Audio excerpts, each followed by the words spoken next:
Spider-Man 2 has now been out for over a month, and roughly 60% of all the people that have purchased the game have actually completed it. And so now the question becomes, what is next? Now, the first and most obvious answer to look forward to is, of course, New Game Plus. We know that it is on the way. Insomniac Games has confirmed that New Game Plus is on the way and will be part of a major update in the month of December. Now, along with the New Game Plus being added into the game, which is of course plenty exciting, we will also be getting some brand new accessibility features and even some brand new suits. Now, I'm going to be honest with you guys, these suits are being done in collaboration with a bunch of celebrities and some fashion designer that I've never heard of. But if you ask me, this ain't it. Like, none of these suits look particularly great. And honestly, for someone like myself, I would just much rather get some more collaboration skins that involve comic book crossovers. Maybe that's just me, but let me know if you guys agree down in the comments section below. And to be quite honest, I really do hope that these skins end up being free, because I genuinely can't see all that many people actually paying for these. Now, when we talk about DLC, it is obvious to look to the past in order to be able to predict the future, and the original Marvel Spider-Man game received 3 pieces of DLC.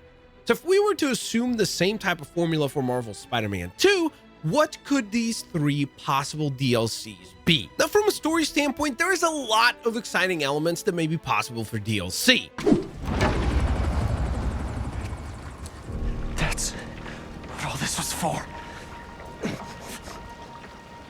And when the crimson hour rolls over this earth, it shall bring truth, judgment,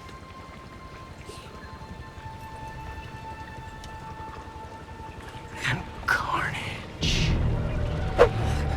Yes, obviously the biggest and most exciting thing that they could give us is the completion of the storyline that was kicked off in the main game for Cletus Cassidy, or better known as Carnage. Now, many players, myself included, were very surprised that Insomniac Games has actually chosen to introduce Carnage in essentially a side quest, as most of us really thought that they would save him for another game, or maybe even make him the main villain of a standalone Venom game.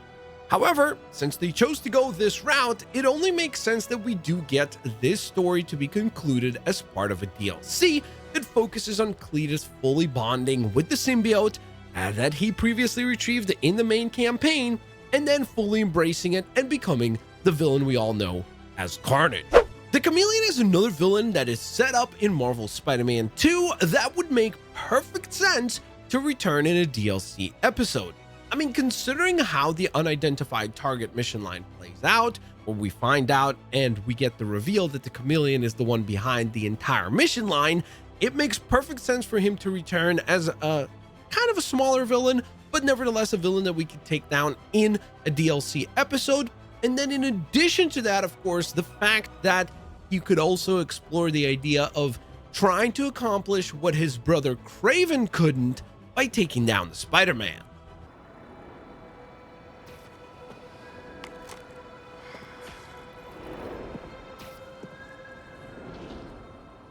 Don't worry, brother. I will do what you could not. Another long-rumored consideration for a possible DLC has to be something to do with Daredevil. Insomniac Games has continued to tease the possible appearance from the Man with No Fear. It really all started with Matt Murdock's offices just being included in the actual game, to then this very ominous and suspicious store that many people have found inside the game itself, where you can enter and you can actually see some very ominous looking logos there, which some people have interpreted to be the Hand's logo. And of course, the Hand is the evil organization that typically goes toe-to-toe with one Daredevil. So some people have now jumped to the conclusion to say that we possibly could see a DLC where we see Daredevil team up with our Spider-Man to take down the Hand. And of course, it also doesn't help the fact that the creative director of the game, Brian Intihar, literally mentions and continues to tease Daredevil as well, like this appearance right here. Our gameplay editors noticed Nelson and Murdoch's sign is gone. Is that intentional, or is that just, oops? Are they okay? That's a good question. Stay tuned. Now, the one DLC that I think everyone would buy without any sort of hesitation would be simply more missions allowing us to play as Venom. I genuinely don't think that this is an original thought. I think the vast majority of people out there would be very much inclined to agree that the very best and most fun mission in the entirety of Marvel's Spider-Man 2 was without a shadow of a doubt that Venom mission. And having the ability to play more as Venom would be absolutely incredible. And we have just recently learned, courtesy of Evan Filarco, who had attended Fan Expo San Francisco, where a panel was being hosted where Tony Todd revealed that only about 10% of all the lines that he has recorded have appeared in the actual game of Marvel's Spider-Man 2. This, of course, means that there's definitely a lot of dialogue that they could possibly use or some DLC, or maybe even a standalone Venom game. Now, another safe bet when it comes to upcoming DLC is suits. As I mentioned earlier, we do know that some suits are on the way, and don't get me wrong, yes, some of those digital deluxe suits are okay-ish, and the game itself has a lot of suits already, but I still think that there are some missing, especially when we're talking about some iconic comic book designs. We also have some cinematic designs that are missing, like, for example, how the heck does Peter B. Parker's Spider-Man not have an appearance here? I mean, Miles has so many Spider-Verse suits. It would have been really cool to have that suit included here, especially because it was in the original Marvel Spider-Man game. I also would love to see Miles get his brand new Iron Spider suit. I think that would be super duper cool, although I don't really know how that would work with the Spider-Arm's abilities. Then the Spider-Man Unlimited suit would be another really cool no-brainer to be included here. Miles in his Vampire Hunter, the brand new Vampire Hunter suit that he just got in the comics, would be a really cool inclusion. And being a sucker for the classic Spider-Man animated series, I would love to see that one being included as well. And finally, let's file this one under never going to happen, but I have seen some people bring this one up as possible DLC, so I thought it would be appropriate to still mention it during this video, and that is that some people believe that there is a chance that the character that was teased in the post-credit scene... What do you want? No, not that one. Oh, and this is my daughter, Cindy.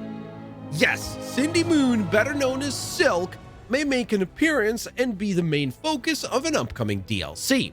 Now, for me personally, I don't see that happening, as I personally think that she's more likely to appear in another Spider-Man game, maybe even, let's say, if they decide to go the route of making another Marvel Spider-Man Miles Morales game, and then she could be kind of in the same role that Miles used to be in, where he will be coaching her and teaching her how to become a spider persona.